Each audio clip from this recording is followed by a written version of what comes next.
Jueces capítulo 4, Débora la profetisa de Israel. Vamos a analizar este capítulo, el capítulo 4 del libro de los jueces.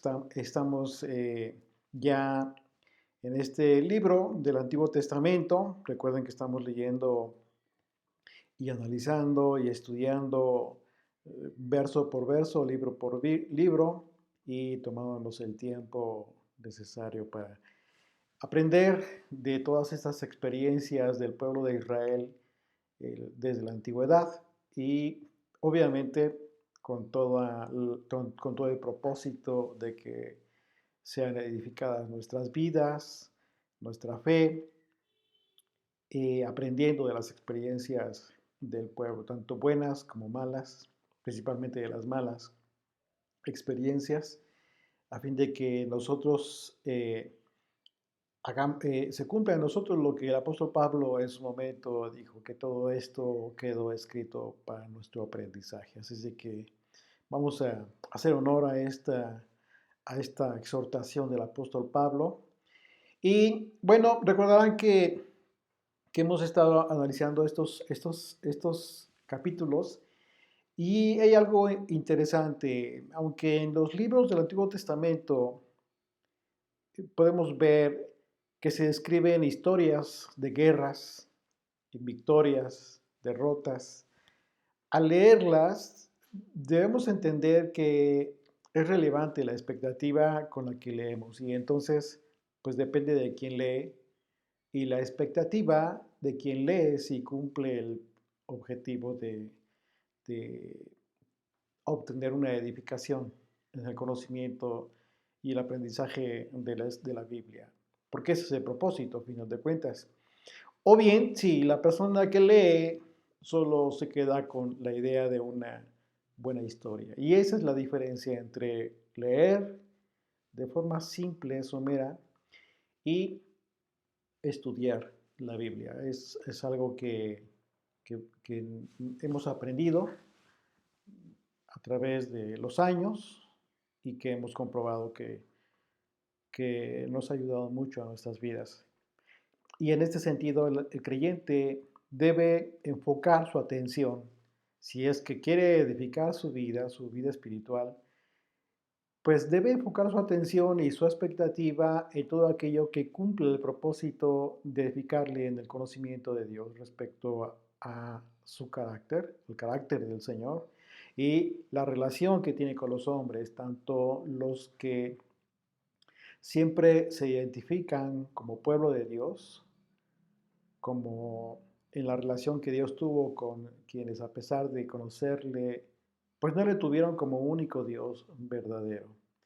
Y en ocasiones sucedió esto mismo con el propio pueblo de Israel. Así de que, pues bueno, en este capítulo vamos a ver otro evento de esta naturaleza. Dice desde el versículo 1, después de la muerte de Ahod, Ehud, nombre hebreo, los hijos de Israel volvieron a hacer lo malo ante los ojos del Señor. Y esto es una constante que vamos a ver en este libro de los jueces. Una constante de este periodo fue que pasados algunos años Israel volvía a pecar. Es decir, que estaba sucediendo algo en el pueblo que estaba provocando que se olvidaran del sufrimiento que ya les había causado el pecado en sus vidas por haber recibido el juicio de parte de Dios. No era la primera ocasión, ya lo habían experimentado y sin embargo volvían a caer en esta actitud de desobediencia, de deslealtad. Y ¿qué era lo que sucedía? Bueno, que por causa de su pecado recibían el juicio de Dios y esto generaba que reyes extranjeros, naciones extranjeras, los esclavizaran, los dominaran. Una característica en el hombre es precisamente su tendencia a pecar, una tendencia a hacer el mal, sin excepción. Y de eso habló el apóstol Pablo al referirse a la naturaleza pecaminosa del hombre, que aunque quiera hacer el bien, su propia naturaleza le inclina hacia el mal. Dice Romanos capítulo 7, a partir del verso 23. Pero veo otra ley en mis miembros que se rebela contra la ley de mi mente y que me lleva cautivo a la ley del pecado, que está en mis miembros. Miserable de mí, ¿quién me librará de este cuerpo de muerte? Está hablando de de la naturaleza de toda persona. Pero para eso tenemos la ley, para eso tenemos la exhortación, para eso tenemos la corrección del Señor. Y ese es el propósito y la diferencia que hace entre unas personas y otras. Cada quien decide si quiere ser mejor, si finalmente, y no importa cuánto te cuesta en un momento dado llegar a corregir determinados errores. Si fuera uno en tu vida, pues probablemente la expectativa sería muy buena, pero lamentablemente no es así. Todos tenemos muchísimas cosas que corregir y probablemente nos lleve toda nuestra vida. Pero eso no significa que no seamos pueblo del Señor, que nos ame el Señor, que no nos perdone.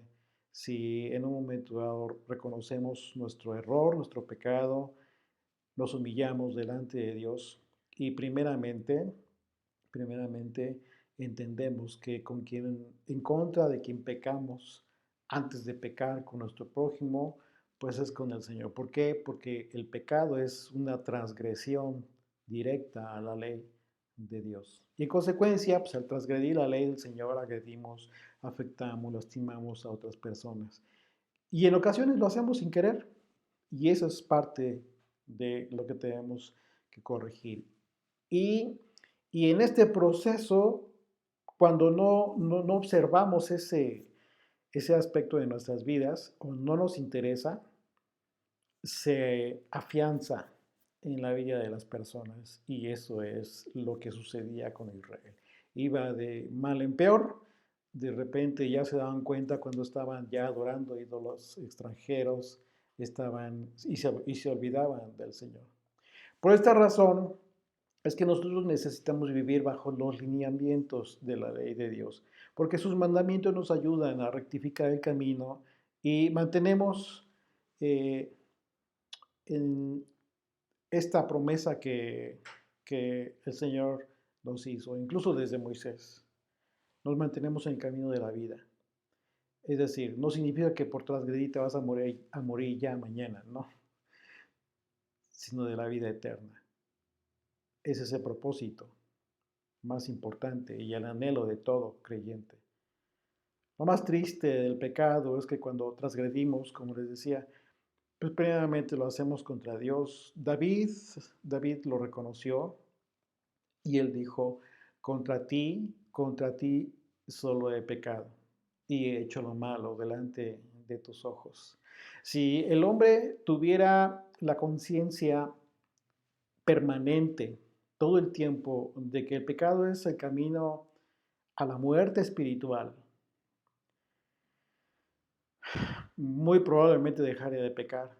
Sería una acción y en un momento dado sería algo que impidiera que viera con mucha ligereza transgredir, hacer lo malo. Y muchas veces hacer lo bueno, hacer lo correcto, cumplir con la ley de Dios, a veces no le gusta a muchas personas. Cuando tomas decisiones correctas eh, que tienen que ver con la rectitud, con lo que es correcto, con lo que debe ser, no, muchas veces no, al decidir de una forma, algunas otras personas no lo toman bien, porque quizás les afecta de modo indirecto o de forma directa. Puede ser incluso que sean amigos, familiares, pero aquí es donde entra la conciencia de cumplir la ley o no cumplirla. Si realmente dices que eres fiel al Señor, y si eres fiel al Señor es porque estás viviendo bajo el gobierno de su ley. Pero si no es así, pues es muy fácil que transgredas, que afectes a otras personas sin importarte los compromisos incluso que ya has adquirido. Por ejemplo, hoy en día hay mucha gente que es muy fácil para la gente hacer y deshacer compromisos sin importar las consecuencias que tenga esas decisiones que estamos teniendo eh, en una y en otra ocasión y que afectan a otras personas. Y en ocasiones lo difícil es mantenerte en una actitud correcta, honesta. ¿Por qué? Porque sabes de antemano que vas a perjudicar a alguien más. Y es ahí donde Yeshua dijo, recordemos sus palabras cuando él dijo, quien ponga a padre, madre, hijos, etcétera, antes que a mí, no es digno de mí. Pero lo que él dijo tiene que ver con esto. ¿Qué es lo que representa Jesucristo, Yeshua, el Hijo de Dios, para todos nosotros? El reino. El reino del Señor. Y para empezar, pues el reino está regido por su ley, por sus mandamientos, por su voluntad, por todo lo que es bueno, por todo lo que es correcto. Y en la justicia de Dios, nosotros tenemos impedimento, y esto está en la ley también, tenemos impedimento para beneficiar, por ejemplo, al más pobre, a pesar de cometer una injusticia, solo porque es pobre, por decir algo, que puedes tú verlo en muchos otros ejemplos de tu vida. Entonces, se dice fácil, sí, pero mantenerse fiel a lo que es correcto, a lo que no es, y desechar lo deshonesto, eh, en ocasiones puede traerte, pues, problemas personales, ¿no? Pero no te preocupes porque siempre que hagas lo correcto, el Señor te va a recompensar en algún momento. Siempre lo va a hacer. Y eso es lo más importante. Y en esto, lo que nosotros vamos a ver en este capítulo es precisamente esto. Cuando el Señor recompensa a quien en un momento dado comienza a hacer lo correcto. Y aquí Israel, vamos a darnos cuenta que después de haber pecado, se humilla. Se humilla, reconoce su pecado, busca al Señor y el Señor siempre levantó a alguien, algún líder, en este caso a una lideresa, una profetisa, Débora, que llevó a Israel, condujo a Israel hacia liberarse de la esclavitud del rey Javín. Dice, el verso 2 dice, acompáñame, dice, y el Señor los vendió en mano de Javín, rey de Canaán, el cual reinó en Hazor, y el capitán de su ejército se llamaba Sísara, el cual habitaba en Hazoret Goim. Entonces los hijos de Israel clamaron al Señor porque aquel, tenía 900 carros errados y había oprimido con crueldad a los hijos de Israel por 20 años. Después de 20 años, imagínate, es interesante esto que la escritura describa que Dios vendió a los hijos de Israel y no es la primera vez que lo leemos. Y es interesante esta expresión y para entenderla mejor vamos a analizar lo que dice la palabra hebrea. La palabra vendió, que se ocupa en este pasaje en el hebreo, es la palabra macá y se traduce como vender como acto de mercancía, literalmente, pero también se utiliza como vender, se traduce como vender a una hija que se da en matrimonio o que se vende a alguien para ser un esclavo. Así es de que literalmente Dios entregó a Israel a esclavitud por su pecado. Años antes, Josué había derrotado a este rey que se describe aquí, perdón, a un rey, a otro, pero tiene relación el lugar donde estuvo reinando este cananeo. Incluso dice la escritura que Josué quemó la tierra de esta ciudad, Hazor. Así es de que probablemente la ciudad había sido conquistada ya en esta época, perdón, restaurada en esta época, después de aquello que pasó con Josué, ya habían pasado muchos años. Dice Josué capítulo 11, vamos a recordar esto ahí desde el verso 1. Cuando oyó esto, Jabín, rey de Hazor, envió mensaje a Jabab, rey de Madón, al rey de Simrón, al rey de Aksaf. Asimismo, tomó Josué todas las ciudades de aquellos reyes y a todos los reyes de ellas y los hirió a filo de espada y destruyó como Moisés, siervo del Señor, lo había mandado. Dice el verso 13, pero a todas las ciudades que estaban sobre colinas no las quemó Israel, únicamente a Hazor quemó Josué. O sea, Hazor fue como el centro de operaciones de todas estas naciones que hicieron guerra en aquel entonces contra Israel. Así es de que lo que hizo Josué fue incluso quemar toda la tierra. Fue más drástico el juicio a esta tierra. Pero aquí vemos que ya había un rey sobre esta ciudad, así es que probablemente fue reedificada. Y estos carros cerrados que se describe, pues se das de cuenta que eran como los tanques de guerra de hoy en día. Eran instrumentos de guerra muy temidos, muy poderosos. Israel no contaba con este tipo de armamento para enfrentar en sus propias fuerzas a un ejército así, con este poder militar. De manera que el comandante Císara pues no tuvo ningún problema para conquistar a Israel y oprimirlo. Tuvieron que pasar 20 años para que Israel nuevamente clamara a Dios, como ya en otras ocasiones lo había dicho. Y aquí es interesante porque la expresión de clamar a Dios no implica solamente como que pues orar al Señor de forma simple. Era un tiempo ya del dolor en el alma del pueblo para clamar al Señor. Como dice clamar, la expresión literalmente, y gritar de dolor por ayuda a Dios. Y dice el verso 4, gobernaba en aquel tiempo a Israel una mujer, fíjate qué interesante, Débora, profetisa, mujer de Lapidot, y acostumbraba a sentarse bajo la palmera de Débora, entre Ramá y Betel, en el monte de Efraín. Y los hijos de Israel subían a ella a juicio. Imagínate qué interesante que esta mujer era encargada, tuvo el papel que tuvo en su tiempo Moisés, a ese nivel, ¿no? Qué importante es tomar en cuenta esto, una mujer llevando a cabo una función tan relevante.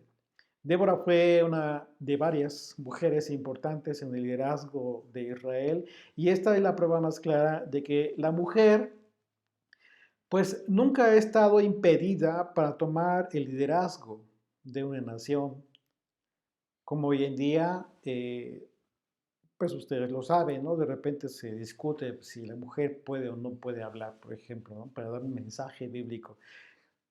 Imagínate qué absurdo cuando hemos aprendido, y hay muchos ejemplos, incluso en el Nuevo Testamento, por supuesto, de mujeres que, que enseñaban la Biblia. Así es de que no hay ningún impedimento. Eh, y es importante considerar que en este caso Débora fue considerada una profetisa. De hecho, era una profetisa y esto significa que el Espíritu de Dios, esto es lo relevante, porque el Espíritu de Dios estaba sobre ella, sobre esta mujer. Y eso es un aspecto especial, independientemente de que sea mujer. Bueno, esto es un aspecto muy especial, el que era profetisa.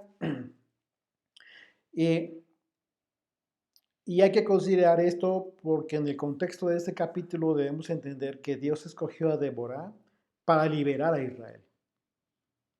Y como veremos más adelante, que a través de Débora, Dios establecería una estrategia, así como lo hacía con Josué, así como lo hizo con Moisés en su momento, a través de Débora, Dios establecería una estrategia para derrotar en guerra a este comandante con su ejército poderoso, a Císara.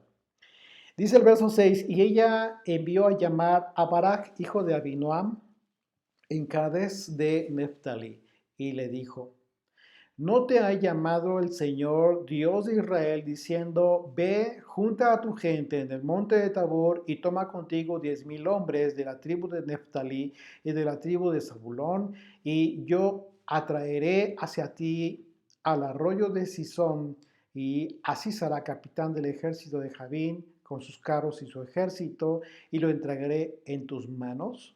Es una pregunta así muy larga y todo, pero le está diciendo, ¿qué no ya recibiste este mensaje de parte de Dios? Dice el verso 8, Barak le respondió, si tú vas conmigo, yo iré, pero si no fueres conmigo, no iré. Y esto es interesante, esto es muy, muy interesante. Eh, aquí, eh, aquí, para empezar, bueno, esta es la estrategia. Aquí está la estrategia, una vez más, que Dios estableció para que Israel venciera a su enemigo. Y como vemos, Dios usó a Débora para transmitir esta estrategia a Barak. Sin embargo, este mensaje no fue suficiente para Barak, porque le pidió a Débora que lo acompañara y solo así iría a la guerra, si no, no iría. Bueno, algunos piensan, comentaristas, que Barak era un cobarde, que se manifestó como un cobarde, pero esto es un error. Recordemos que Débora era una profetisa, no era cualquier mujer, no era cualquier persona, era una profetisa. De manera que era muy conocido por todos absolutamente que el Espíritu de Dios estaba sobre Débora. Así es de que eh, cualquiera, cualquiera, cualquiera en Israel asumía que Dios estaba con Débora. De modo que Barak le dijo a Débora, haz de cuenta que entre líneas puedes leer, si Dios va conmigo a través de ti, entonces iré a la guerra. Tiene todo el sentido.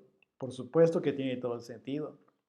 En el capítulo anterior eh, de este libro, nosotros analizamos la actitud de Ehud, quien tomó acciones radicales, ¿no? Como fue que mató de forma violenta a aquel rey moabita para liberar al pueblo de Israel. Y en la analogía que establecimos acerca del pecado, representado por aquellas naciones extranjeras que hostigaban a Israel, comentábamos que algunos no están de acuerdo con la acción radical que tomó en su momento Ehud, con la que decidió matar al rey moabita Eglón. Eh, Sin embargo, en algún momento de nuestra vida, quizás deberíamos preguntarnos, para poder entender mejor la acción de este Ehud, ¿cuándo fue la última vez que Dios te mostró que había algo en tu vida que tenías que estaba mal y que tenías que cambiarlo y que debes de tomar y que tomaste medidas inmediatas para radicales y quizás dolorosas, pero con el propósito de cambiar, de erradicar el error?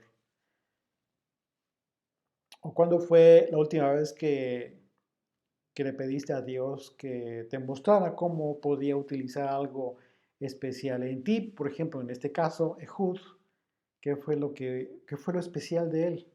Bueno, que era zurdo, no era cualquier cosa, porque en aquel tiempo los zurdos eran despreciados, eran mal vistos, se veía como un defecto en la persona. Y sin embargo, Dios lo usó. Dios usó ese detalle especial para tener una estrategia específica para poder matar a aquel rey moabita.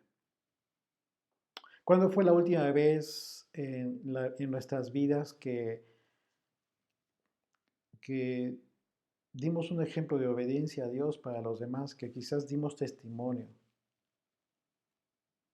Bueno, esas preguntas nos las deberíamos de hacer cada quien a título personal, pero a título personal también reconocer si en un momento dado hemos sido radicales, radicales como lo fueron estos personajes de todas estas historias que finalmente lograron su objetivo, liberar a Israel. Que en términos de la analogía que hemos utilizado en estos pasajes, liberarnos del pecado, no ser esclavos del pecado. Entonces, habiendo entendido que la enseñanza que recibimos en los errores de Israel, haber dejado a las naciones extranjeras en la tierra prometida, desobedeciendo a Dios, y entendemos que hoy esas naciones las podemos identificar con estos pecados en nuestras vidas, nos damos cuenta de que nuestros enemigos más terribles en realidad se encuentran dentro de nosotros mismos.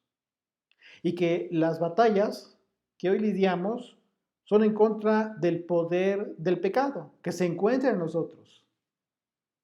Así es de que siempre necesitamos de Dios para combatir nuestro pecado. Siempre. Efesios capítulo 6, verso 12 dice, porque no tenemos lucha contra carne y sangre, sino contra principados. No tenemos lucha contra las personas, sino contra principados, contra potestades, contra los gobernadores de las tinieblas de este siglo, contra huestes espirituales de maldad en las regiones celestes. Estamos hablando, aquí Pablo en este pasaje de Efesios, estaba hablando de entes poderosísimos al lado de nosotros y que en el peor de los casos no los vemos, pero están ahí. Así es de que por esa razón necesitamos de Dios, por esa razón necesitamos de su ayuda. Nosotros solos no podemos, así como Israel siempre necesitó de la ayuda del Señor. Si bien es cierto que las huestes de maldad son enemigos espirituales, lo cierto es que si nos mantenemos al abrigo del Altísimo, ¿esto qué significa? Pues bajo su gobierno, bajo el gobierno de Dios, en obediencia. Entonces esos entes espirituales de maldad no nos harán daño, no nos van a hacer daño por cuanto que tenemos la armadura de Dios, como lo expresó Pablo. Pero si en nosotros mismos está el pecado, lo apapachamos, nosotros mismos le damos entrada a esas naciones extranjeras para que en un tiempo próximo nos esclavicen. Es decir, que en un tiempo próximo seamos esclavos del pecado. Dice el verso 9, ella dijo, iré contigo. Fíjate, aquí está la respuesta de la profetisa, iré contigo, mas no será tuya la gloria de la jornada que emprendas, porque en mano de mujer venderá Yud-Hei Bab-Hei, así será. Y levantándose Débora, fue con Barak a Cades. Otra mujer que está implicada en esta estrategia establecida por Dios. Y Débora le advierte y le dice, no va a ser tuya. Y probablemente podremos, tú igual, quizás Barak en su momento, podremos pensar que este dicho de Débora implicaba que ella sería quien reclamaría la victoria a su favor porque pues, es una mujer. Sin embargo, esto se lo dijo a Barak porque en realidad el comandante del ejército del rey Javín sería muerto a manos de otra mujer, no de Débora. Y más adelante se detalla este evento que ocurre cuando Sísara huía del ejército de Israel. Esa es una característica más de la condición de profetisa importante que desempeñaba Débora. Dice el verso 10, y juntó Barak a Zabulón y a Neftalí en Cades y subió con 10,000 hombres a su mando y Débora subió con él. Y dice, en esta escena, fíjate, en esta escena aquí claramente vemos que se repite una vez más esta confianza del pueblo de Israel. La misma confianza que tuvo en el tiempo de Moisés, en el tiempo de Josué, para ir a la guerra en contra de naciones más grandes y más poderosas que ellos. ¿Y el motivo cuál es? La plena confianza de lo que Dios afirmaba cuando de antemano daba a conocer al pueblo que él ya había entregado a los enemigos en sus manos. Y esta es la razón por la que ya no importaba que Israel fuera consciente de que el ejército de Císara pues contara con estos carros, estos tanques de guerra de aquel tiempo, porque por la certeza de que Dios era quien peleaba por ellos. Y esa certeza pues era plena. Así es de que literalmente iban a la guerra sabiendo que estaban peleando con un ejército más poderoso, pero sabiendo que el que estaba con ellos era más poderoso. Por supuesto, el Señor, el Dios de Israel. Dice el verso 11, y Eber, ceneo de los hijos de Jobab, suegro de Moisés, se había apartado de los ceneos y había plantado sus tiendas en el valle de Sanaim, que está junto a Cades. Más adelante se describe que Eber, de alguna manera, se había aliado ya con este rey Javín, este rey cananeo, aunque no se aclara la razón de esto, así es de que es probable que haya sido Eber quien le informó a Císara que Israel estaba acampando en el monte Tabor, como se describe en líneas anteriores. Sin embargo, vamos a ver que a pesar de que Eber estaba en alianza con este rey extranjero, su esposa actuó diferente. Su esposa se llamó Jael. Dice el verso 12, vinieron pues así será las nuevas de que Barak, hijo de Abinoam, había subido al monte Tabor. ¿Quién fue el chismoso? Bueno, probablemente este hombre, ¿verdad? Eber. Dice el verso 13, y reunió Sisara todos sus carros, 900 carros herrados, con todo el pueblo que con él estaba, desde Hazoret Goim hasta el arroyo de Sison. Sisara se preparó con todo lo que implicaba su poder militar para vencer a Israel, mientras que Israel se preparó contando con los elementos pues, más importantes para Israel. ¿Cuáles eran esos elementos? Su confianza en Dios y la fortaleza de su fe. Dice el verso 14, entonces Débora dijo a Barak, levántate, porque este es el día en que el Señor ha entregado a Císara en tus manos. ¿No ha salido, una vez más, no ha salido el Señor delante de ti? Barak descendió del monte de Tabor y 10,000 hombres en pos de él, y el Señor quebrantó a Sisera, subraya aquí esta palabra, quebrantó a Sisera. Dice la traducción, y Jehová quebrantó a Sisera, a todos sus carros y a todo su ejército a filo de espada delante de Barak, y Sisera descendió del carro y huyó a pie. Mas Barak siguió los carros y el ejército hasta Jaroset Goim, y todo el ejército de Sisera cayó a filo de espada hasta no quedar ni uno. Aquí está la evidencia de que los carros errados, los tanques de guerra poderosos de aquel tiempo, con que contaba Israel, eh, que contaba el ejército de Císara, este ejército extranjero, pues no fueron suficientes contra Israel, para enfrentar a Israel. ¿Pero por qué? Bueno, en realidad lo que estaba sucediendo en aquella batalla fue, una vez más, algo sobrenatural. Porque al igual que sucedió siempre en las batallas de Israel, cuando fueron liberadas por Moisés, así como cuando fueron lideradas por Josué, estas batallas, pues siempre fue Dios y sus huestes celestiales los que peleaban por Israel.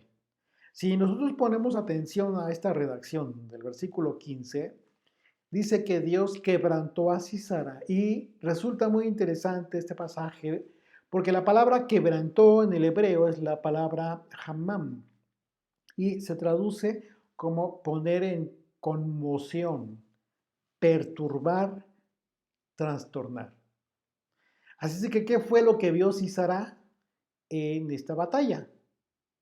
El texto no lo describe, pero sí se describe que Sisara estaba totalmente afectado emocionalmente como para haber huido Y el caso es que el texto no dice que Israel quebrantó a Císara, y esto es lo más importante. No dice que el ejército de Israel quebrantó a Císara, dice el texto literalmente, Yud Hei Bab Hei, o sea, Jehová, en la traducción, en la transliteración.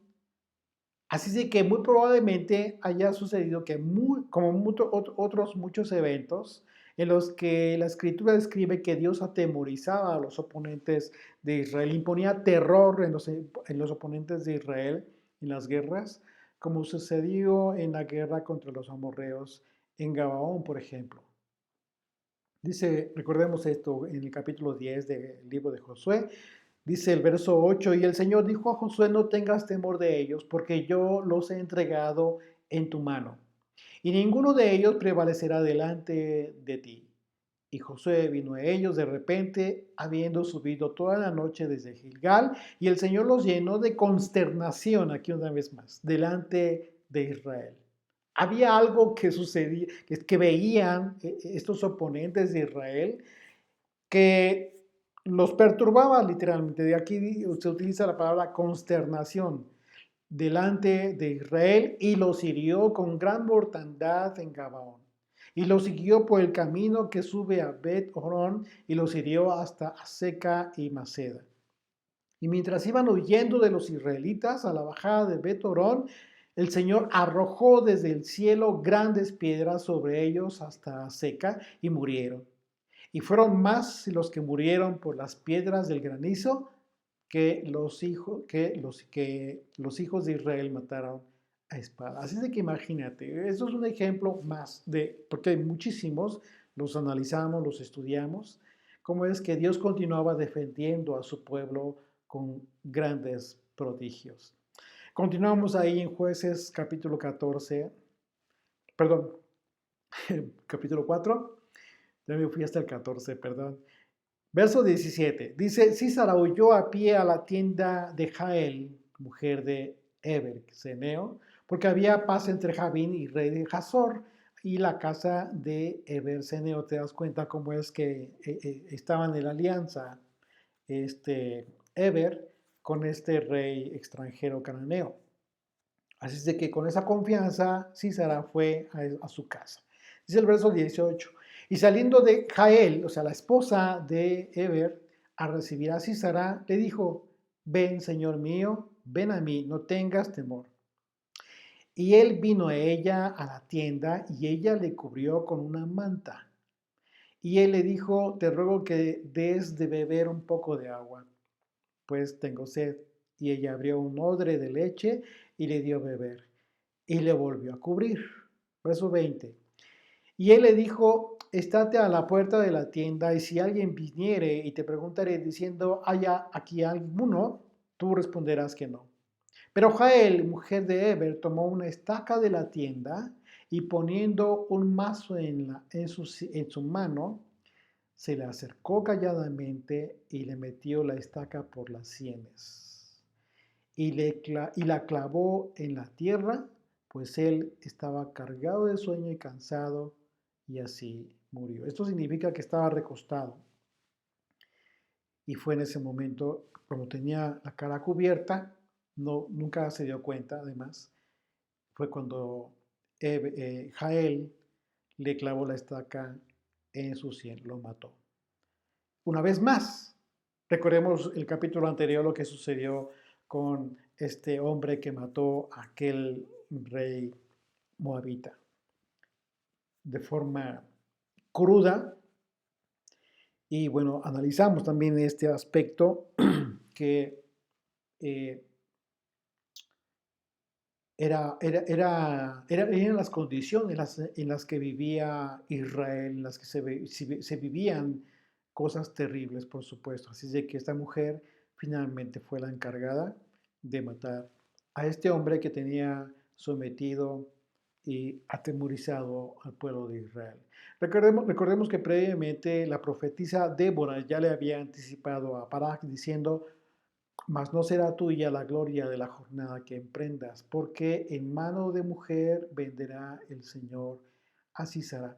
Y al igual que el capítulo anterior, recordar que algunos comentaristas juzgan, critican cómo fue que Ahaz mató a aquel rey moabita y podrían igual criticar a esta mujer. Sin embargo, en uno y en otro caso, siempre fue Dios quien estuvo ahí proveyendo lo necesario, los acontecimientos, los espacios, los tiempos, todo lo necesario, las circunstancias especiales para que se dieran estas muertes de tal forma. No, y en esto tenemos que entenderlo literalmente así.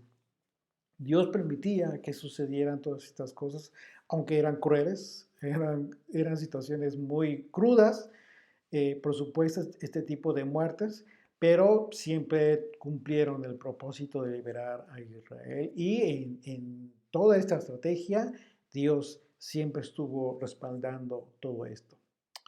Así que así se cumplió la profecía de esta victoria de Israel sobre el ejército del comandante Sísara. Dice el verso 22, ya para terminar, y siguiendo a Barak a Sísara, Jael salió a recibirlo y le dijo, ven y te mostraré al varón que tú buscas. Y él entró donde ella estaba, y aquí Sísara yacía muerto con la estaca por la sien. Así abatió Dios aquel día a Jabín, rey de Canaán. Y fíjate cómo dice la escritura. Así abatió Dios aquel día a Jabín, rey de Canaán. ¿Qué significa que leamos esto? Bueno, significa que Dios permitió todo esto. No importa cuán cruel en un momento dado se daban las cosas, el Señor estaba autorizando todo esto que estaba sucediendo con todo el propósito de liberar a Israel y cumplir su palabra que ya había dado de liberar a Israel. Del verso 24, y la mano de los hijos de Israel fue endureciéndose más y más contra Jabín, rey de Canaán, hasta que lo destruyeron. Finalmente, eh, después de esta batalla, Israel tuvo lo necesario en fortaleza, espíritu y fe para ir y destruir a este rey.